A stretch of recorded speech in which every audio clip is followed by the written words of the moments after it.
Surrender is when you stop trying to force and manipulate life to fit your limited idea of how you think it should be and what you think it should look like so that you can take the limitations off of life. Hello and welcome to the James Granstrom podcast, Super Soul Model series, where I help people tune and tap in to their natural state of well-being. This week's guest is a beloved inspirational speaker and transformational teacher. He's the author of best-selling books, You Are the One and The Magic of Surrender.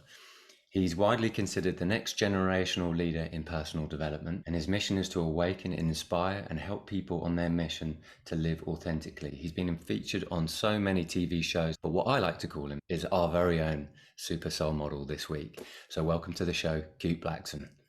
Thanks for having me. Absolute joy to have you.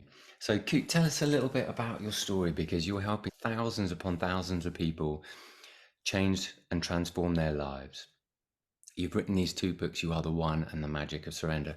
What brought you to this place? I was born in Ghana, West Africa. My father's from Ghana, my mother's Japanese. I grew up in London. So for me, I've always, as a young boy, there was always a question for me in terms of, okay, where am I from? And didn't feel like I was from Ghana. I didn't feel like I was from the UK. I didn't feel like I was Japanese. I felt like I was from everywhere and nowhere. And so that, I think, inspired a deep questioning from a very young age. Who am I?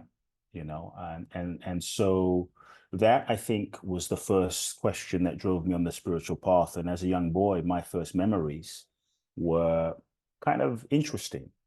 My first memories as a young boy, I remember seeing a crippled woman crawling on the floor, and she picks up the sand that this man walked on, wiped it on her face, and stood up. Wow. And so week after week, I grew up seeing blind people see and deaf people hear and people stand up out of wheelchairs. You could call What it. country were you in at this stage, by the way? This was in the UK. It's in This the was in the UK. UK. And Yeah, what yeah. part of So the you could call UK did you grow up in? South London. I grew up in Clapham, Brixton, Wandsworth, and then And Thornton I Heath, know that area because Surrey. that's where I've lived for like 20 years at some point. Yeah. Yeah, yeah. And so for me, my childhood was a bit unusual because I grew Right. up around these miracles, but I Yeah. didn't think anything of it. I didn't think anything unusual of it because it's all I knew.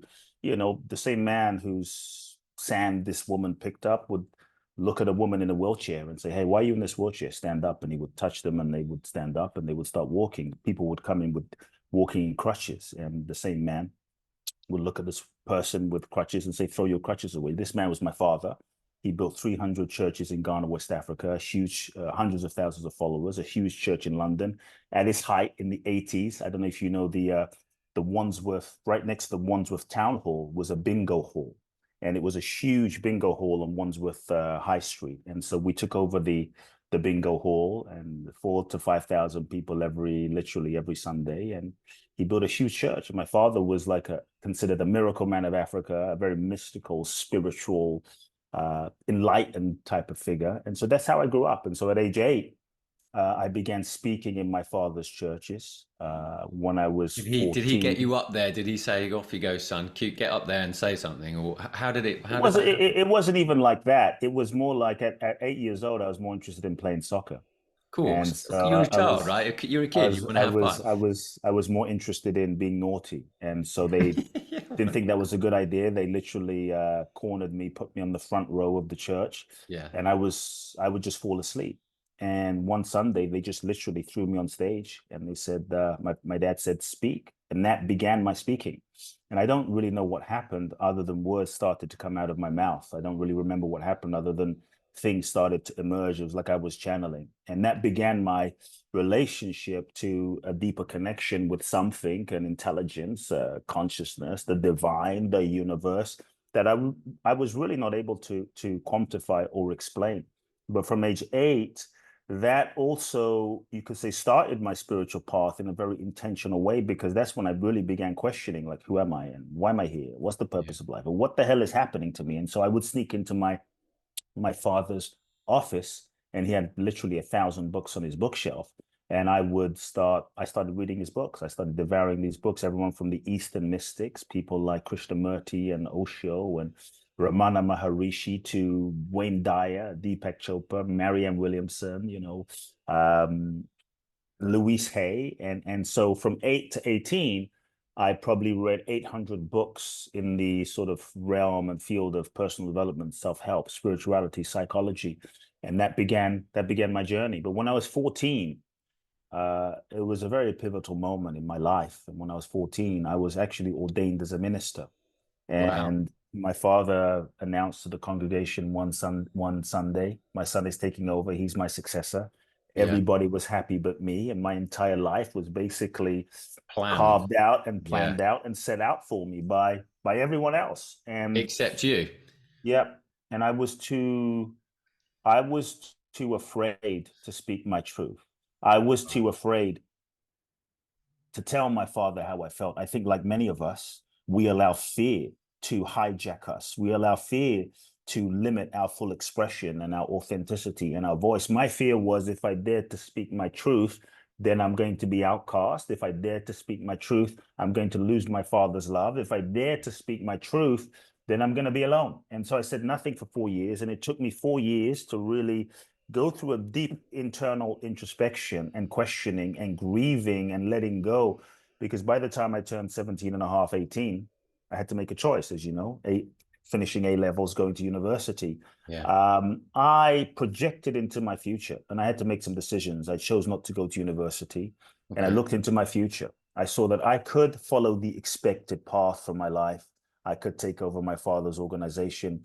And as I projected to age 20, age 30, age 40, age 50, age 60, as I projected into my future, I saw that even if I became successful by the world standards, by my father's standards, if I don't have myself, if I don't have my truth, if I don't have my soul, my own integrity, what kind of success is that? And I felt my soul calling me to come to America.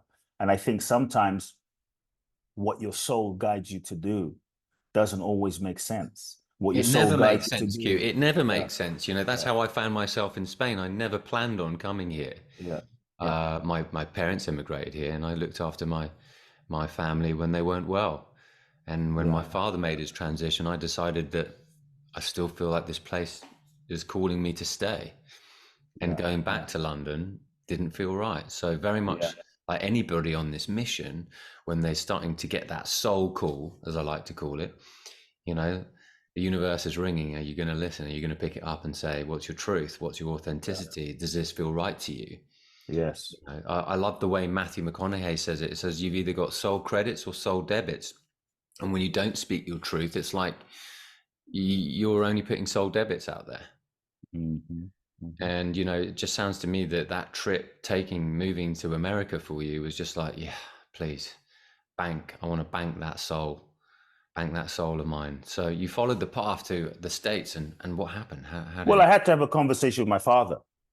and how did that conversation go? Well, when I really chose to, I really feel as though when you listen to your soul, you'll always end up in the right place in the right time, Yeah. doing the right thing with the right people, even though the route that you take may not be the one that you most expect. And so I realized I had to have this conversation and face my fears. And cut a long story short, I had the conversation at 18. Um, we didn't speak for 2 years after that. Cut an even longer story short, which we can get into, but I ended up winning a green card in the green card lottery. And that's what enabled me. 55,000 people basically win a green card in the green card lottery out of millions of applicants. And Yeah. I won. And that was for me confirmation that I was on the right path. And that's when I really felt the support of life, the support of the Yeah. universe. And so as an 18-year-old kid with $1,000, maybe actually $800 in my pocket, knowing no one in the US, two suitcases and a green card, showed up in Los Angeles and went and found mentors and teachers and many of the authors I'd read about, studied with some of them, learned from some of them. Yeah. And that's what brought me to America. I have to say, I love your story because I can resonate with your story because I've won stuff so many times, and I'm like, wow, how this comes about. I call this the green lights of life. I'm always just sort of talking about it on this podcast, the green lights, and how to tune in so you keep receiving these green lights by keep following your soul, by keep following what feels right for you. So anyone who's listening in, like what Cute's saying is just, it sounds like almost miraculous. It sounds magical, but it's just following what feels right for you. and what's right for you might not be right for someone else. Mm. So that's a really bold move of you, but it's nice to have that foundation behind you to get that green card. So that gives you a bit of humor and a bit of life going, I'm lucky, I'm supported, I'm blessed, I'm worthy. And if I follow this, more good stuff's got to happen. So, okay, so you got the green card. Then what happened? Yeah, I mean, I got the green card. I came to America, following my soul. Um, so much happened for me. I went and found many of the mentors and the teachers and authors I studied with. And then again, it's a long story, so we can dissect it in different ways. But in a nutshell, um, I reached a point in my journey where I felt as though things weren't working. I reached a point in my journey where I felt as though I reached a dead end. I reached a point in my journey where I felt like I had reached the end of my own ego's capacity to manifest my life. And I kind of gave up. When I say gave up, I surrendered. And in that led me to travel. I was tired of reading the books. I was tired of studying other teachers. I was tired of reading Deepak and Tony Robbins and Zig Ziglar and, Mark Victor Hansen. I wanted to know truth for myself. And Yeah. so that's what took me to walk the Camino in northern Spain. I basically said a prayer one day when everything fell apart, broke up with my girlfriend, a TV project that I was pursuing at a young age kind of fell apart. And I said to the universe, like, I don't know what to do with my life anymore. I don't know what I'm supposed, like, I have no idea. I surrender. And I was guided to walk the Camino. The Camino is like a 900 Compostela, kilometer. Santiago de Yeah. Compostela. Yeah. It's a 900-kilometer trek in Yeah. northern Spain. And so it's a walk, it's a spiritual walk that people like Dante and Chaucer and St. Francis of Assisi have done. It's on a energetic vortex line, a very powerful walk. And so I did this walk, and that took me to Spain, which then took me to Thailand, which then took me to Israel, which then took me to India. And I spent about 4 months in India. And for me, it was my time in India where I had certain awakenings, at a deeper experience of my true nature and my purpose and why I was on the planet. And that's what brought me back to America again, and with a new vision, 20 some years ago, to coach people and guide people. This is before coaching was a popular thing. This is before social media. And I started just from a sincere desire to help people, coaching people one on one. No idea what I was doing, but soon started to develop my own way of working with people that really transformed lives. And before I knew it, people were flying from around the world to work with me one on one.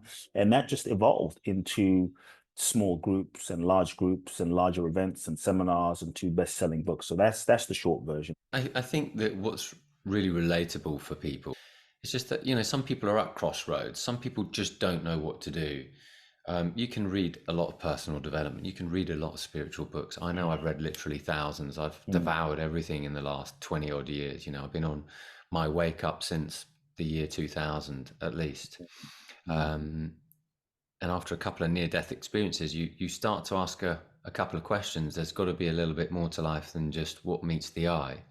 mm, But for someone listening in, I think, what I like about your book, The Magic of Surrender, I think that this is a really important part, and I like to come back to this surrender over and over again. And I would like to really talk about surrender a little bit in let's this, do it. because I think that this is really helpful, because it's like a letting go time and time again of things that, sometimes you try to control everything, but there's a bigger picture or a bigger hand helping you. Very much like that hand that gave you the green card saying, this is the right way, this is the right way, come this Mm, way, come this way, come this way. So if someone's having a challenge right now, and everybody somewhere is having some type of challenge, how could they surrender into that, to a greater power, to tap into their inner guidance, to tap into the universe, to tap yeah. into life itself? What practical thing could they apply? We have to set a context for what we mean by surrender. Okay. Because I think when we just say surrender, for a lot of people, they'll have their own interpretation or connotation of what surrender means. And if without a certain framework, we're having, 50 different conversations. Because I think many times, so there's so many misconceptions about surrender. This idea that surrender is weak or giving up or waving the white flag, or that if I surrender, I'm going to be a doormat or taken advantage of, or it just means sitting there and doing nothing and just watching television, or what the universe is going to bring everything to me. Or Yeah. if I surrender, I won't manifest my goals, dreams, and desires. If I surrender, I'm going to get less in life. And I'm actually saying, no, if you really understand the true meaning and the true essence of what surrender is, what if you didn't get less in life, but what if you actually got more than you could have planned, more than you could have imagined, more than you could have intended with the limitation of your conscious mind? And so when we say surrender, at least when I say surrender, I mean it is a letting go of control, or I should say the illusion that you were even in control in the first place. To me, control is the master addiction. Surrender is when you stop trying to force and manipulate life to fit your limited idea of how you think it should be and what you think it should look like, so that you can take the limitations off of life and be open and be available to allowing life to show you, allowing life in its intelligence to reveal itself to you. And I think many of us, if we look at the best things, if we really look at the best things in life that have happened to us, the really best things, most of it we didn't plan. Most of it we didn't sit there and sketch out every detail. A lot of it just kind of happened in the process of living life itself. And so surrender is a letting go. It's when you take the limitations off of life and you're available and you're open and you're receptive, and I think that's where the magic is. If you look at the really great ones, a Jesus, a Buddha, a Gandhi, a Mother Teresa, a Mandela, Martin Luther King, a Bruce Lee, a Muhammad Ali, at some point, they all surrendered. They all let go of their idea of who they thought they should be. They all let go. And maybe sometimes life fell apart. Maybe Mandela went to prison for 27 years, which seemed like the worst thing. But many times, if you think about what if he didn't go to prison? What if he didn't go through that experience? What if shit didn't, hit the fan and life didn't fall apart? Would he have ended up, would they have ended up how they ended up? Or would the story have been very different? And so often when we go through these seemingly challenging, difficult, dark nights of the soul, negative experiences, things not working out, it seems like the worst thing from the perspective of our mind, from the perspective of our personality and ego, seems like the worst thing. But often from our limited perspective, we're not able to see the entire picture. And sometimes things need to fall apart to make room for the next level, to make room for the new opportunity, to make room for the new blessing, to make room for the right partner and the right soulmate. And so I think that surrender is the most powerful thing that we can do. If you look at the great ones, they all surrendered. And in that surrender, they transcended their human limitations, and I think they were able to tap into another dimension of life. And that's when life was able to manifest through them, life was able to create through them, life was able to use them in ways that they couldn't have imagined. So if you look at the old paradigm, which is more about what I call the ego-based model for creating life, which is control, which is more about know what you want, get clear on what you want, and go make it happen. And I think there is a level But that of, seems like a Newtonian essence, right? That's a Newtonian but if version you of look at life. if you look at so much of self-help, it's all Yeah. like get clear on what you want, know what you want, set your goals, go make it happen. Now there is a level of effectiveness in that, but I really believe that life will still be limited to a degree, because It's when we create, minuscule in comparison with what you can do when you actually stop releasing when you truly resistance and allow surrender, it to come yeah, through. because at some point you might get everything that you thought you wanted. And Yeah. we've all had this experience. You might get everything you thought you wanted, only to realize that what you thought you wanted was not what you really wanted. It was just what you thought you wanted based on who you thought you were. So if you're not in touch with who you really are, then often our goals and dreams can be projections of unmet needs. And so for me, part of surrender, and there's two things I'll share in response to your question. Part of surrender is not asking the question, what do I want? Part of surrender is asking a different question. And part of that question is, what is it that life is seeking to express through me? What is it that the universe is seeking to manifest through me? What is it that the universe is seeking to create through me? And when you can become available and receptive and listen and be open to that deeper impulse of what life is seeking to create and express and manifest through you, so that you can catch that vision, then you can align your personality and your mind and your ego in alignment with that deeper impulse, that deeper intuition, that deeper guidance, that deeper expression of your soul. Then you can sort of set your goals and your strategy and your plan and your resources to support the fulfillment of what you're feeling in terms of your deepest truth. And so that's one thing I I would feel say in like there's terms. purpose that comes through that as well, right? Your purpose, like literally, is shining through when you're asking that question. You know, what does the universe seek to express itself through me? That's such a beautiful question, right? Yeah. Because it means that it's not your way. You know, you used to laugh, it's my way or the highway. That's usually what my parents would say. But when it's like, what does the universe want to express through me? I think that's just a beautiful way that somebody who's in a challenging position might think, I've tried all these things. I'm trying my life. I'm working really hard at it, and I don't seem to feel fulfilled. And I often find when I look into my own experience of like discontent, it was like when I was feeling discontent, it was because it was always trying to be, what can I get? What can I accumulate? Rather than Yeah. what can I Look, be? dissatisfaction is a sign of growth. So if you're feeling discontent, I would say congratulations, you are growing. You're growing. You're actually evolving. Because, when you're a child, you're content with playing with toys. But at a certain point, you start growing up, and the things that used to please you and that you used to be content with no longer are fulfilling. So the fact that you're discontent for me is a sign that you have outgrown the level that you've been. The challenge is when many of us, when we feel discontent, we are scared of that feeling. And so we try to avoid that feeling. We distract ourselves from that feeling. We're like, oh shit, what does this mean? And so we drink it away, smoke it away, drug it away, sex it away, just so that we don't have to feel that discontent.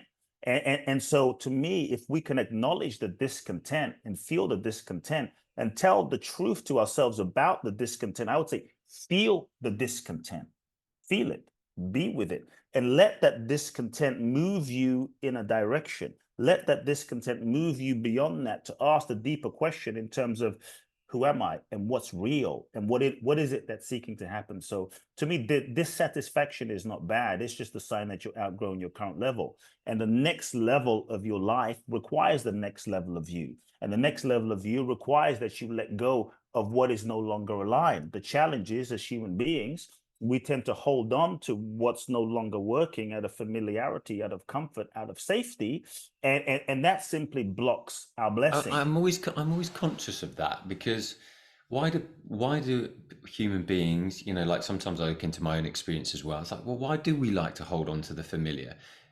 Out of fear. Out of fear. So it's always Yes. fear. So there's always Well, two well, main well, emotions. You've got love and fear. yeah, I would say the ego It's doesn't always trying to want to control. change. The ego, or I should say the ego, that which we mistakenly perceive ourselves to be based on mind, body, name, form, belief systems, past stories, experiences, memories, traumas, from the past. The sense of identification and the way in which we hold on to ourselves and what we perceive of ourselves, that sense of holding an identity and identification is ego. And the ego's job is to protect you from getting hurt, like you were hurt when you were young, like you were hurt when you were 5, like you were hurt when you were 15 and 12 and 8 and 9 and 10 and 7, what have you. So the ego's job is to protect you from getting hurt. And the ego's job is to reinforce its existence. So when we talk about surrender, when we talk about letting go, when we talk about opening to the new, for the ego, that is terrifying, because surrender and letting go and the new for the ego feels like a death. And so the ego is constantly seeking to control, to protect you, because if I stay with what I know, if I stay with who I've been, then at least I know what is, and at least I know I have some level of control. But if I open to the new possibilities, the new question, the new relationship, the new love, even if it's good for me, I'm moving into the realm of the unknown, which requires that I let go, and I'm not in control anymore. And so the ego doesn't want to change. The ego wants everything and everyone else to change. It wants to stay the same. And that's a way that the ego tends to reinforce itself and stay safe. So holding on is a well-intended strategy and protection mechanism of the ego to keep us safe. So if someone is needing to let go of something that's unhealthy for one reason or another, how do they do that? I think if you're in a situation where you're stuck, where you're blocked, where things aren't working, where you're not happy, one of the first places that you can start to keep it simple is, or I would say one of the things that tends to keep us stuck are all the ways that we lie to ourselves. As human beings, we do not tell ourselves the truth. We live in denial. We lie to ourselves. We stay in relationships that don't work.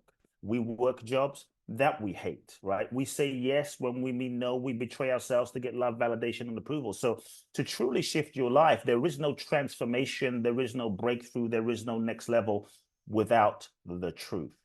And so if you're able to just come to the point of telling yourself the truth, number one, what lies am I telling myself? Sounds simple, but not always easy. Like, what lies am I telling myself? What am I pretending to not know? What is it costing me? And often we're afraid of telling ourselves the truth because we're afraid of the consequence of what will happen if we speak the truth. So I tell people, just take the pressure off of yourself of having to even take any action and just acknowledge the truth. And the truth might sound like, I'm not happy. The truth might sound like, I hate my job. The truth might sound like, and you don't have to leave your job. The truth might sound like, I'm not in love with my wife or my husband. I haven't been in love for 5 years. The truth might sound like, I have an alcohol problem, and just to start with the truth, to me, it's the truth that sets us free. You can't really shift something or change something unless you acknowledge where you're at. Of Unless course. you I mean, acknowledge that's like what total is. awareness, right? It's awareness of where you're at. And I Yeah. think that helps with a little self introspection. But like, then I sort of like to go, sometimes I love to, love to give my audience this because the audience is so smart. They like to go, well, okay, I'm aware of that. Now what? How do I actually let go of something that isn't right for me? Is there a way of which I can do it? You speak your truth. Well, I'm not saying it's you speak your truth. It's you stop bullshitting yourself and you start telling the truth to yourself. And as simple as it sounds, most of us, we are constantly lying to ourselves. If you really acknowledge the truth to yourself, that is huge, because that will lead to you feeling certain feelings. And many times we don't acknowledge the truth, so we don't truly feel what's underneath that. And sometimes, to truly surrender and let go is a death. And what we have to allow ourselves to is to acknowledge the truth and to feel the pain or the grief. You cannot truly let go until you come to acceptance, and then you come to a moment of feeling, let's just say, the grief. To allow yourself to really grieve, it's grieving that allows you to let go. You can't really let go fully unless you allow yourself to grieve fully. You can't fully release something or someone truly from your heart and move on. You might let go physically, but you won't be able to move on emotionally unless you really allow yourself to grieve. And so I think one stage that's really important is to allow yourself to feel the grieving, the death, the grieving that comes with that. And I think that's a step as well. Beautiful. So is KUTE finding more and more joy by following this path? As I evolve, I'll say it this way, as I evolve and the deeper I go, because for me, life is a constant process of surrender. It's a continual process of deeper levels of surrendering to the truth of what I am, which I think we all are at a deeper level of oneness. So as I evolve, it's interesting because the more I evolve, the less choice I feel I have. Let me repeat. The more I evolve, the less choice I feel I have. The freer I feel. Is that because you're allowing like the energy to come through to Yes, guide? because the less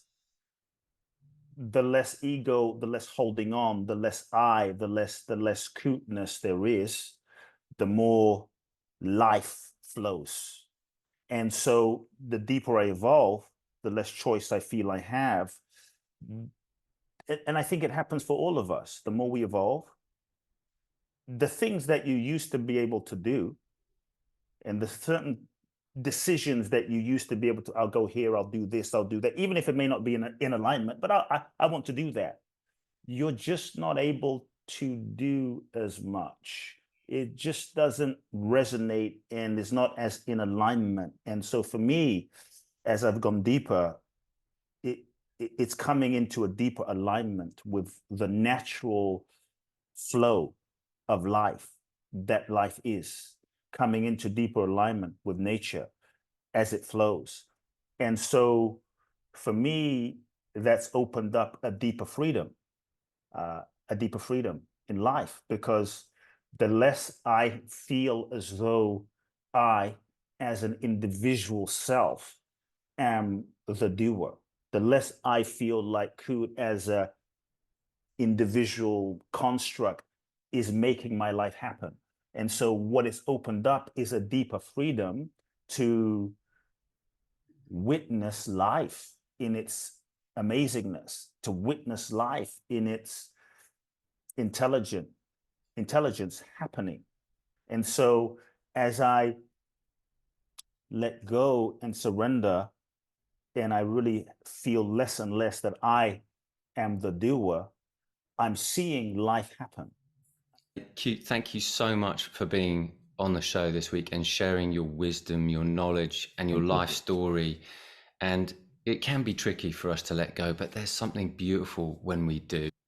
And I just wanted to say, for all those who want to know more about you, tell us a little bit about your Bali Bliss experience, because I know you're doing Sure. this. Sure, yeah. Well, first, I would just encourage everyone to get the book, The Magic of Surrender. And then for those that perhaps want to go deeper, my most powerful work and experience is an event called Boundless Bliss, the Bali Breakthrough Experience. It's a 12-day experience, an experiential seminar training without walls in Bali. And I've done this event for 12 years, done 22 events. We take 18 people at a time, and it's a deep dive transformational immersion. And so if you're someone, you feel you're ready for the next level of your life, you're ready to heal, you're ready to transform, you feel as though you've been put on the planet for a purpose that is bigger than yourself, and you're ready to share your gifts with the world, I create a 12-day experience that is designed to help you become aware of the patterns and the layers of your conditioning, and to help free you from the layers of conditioning, and so that you can really find your power and share your gifts. And so the next event is July the 20th through the 31st.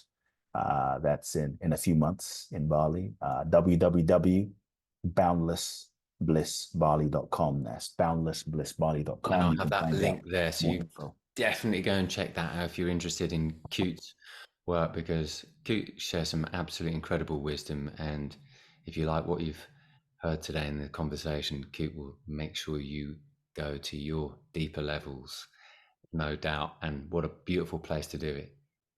Awesome. KUTE Blackson, this week's super soul model. Thank you very much Thank you. indeed.